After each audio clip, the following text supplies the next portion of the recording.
Kapag sinabing trending, ibig sabihin masarap, patok sa panlasang Pinoy at budget-friendly kasi sa dalawang latang sardinas buong family busog. Kaya tara na't samahan niyo kong lutuin ang sinigang na sardinas in can. Bawal po ang maarte dito, so let's get started.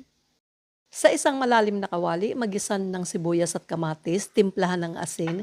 Kapag transparent na ang sibuyas, lagyan ng tubig. Depende sa inyo kung gaano kadami ang lulutuin ninyo and isiso ng paminta at pakuluin. Kapag kumukulo na ang sabaw, ilagay na ang labanos, sitaw, talong at ang sabaw ng sardinas. Pakuluin ng ilan seconds and ilagay na ang okra. I-final season ng salt at yung kangkong ilagay na rin. Lagyan na ng sinigang powder depende sa asim ng gusto ninyo. And finally, ang isda ng sardinas. Simmer few seconds at luto na po yan. Best serve po ito ng mainit with steam rice. So guys, kainan na!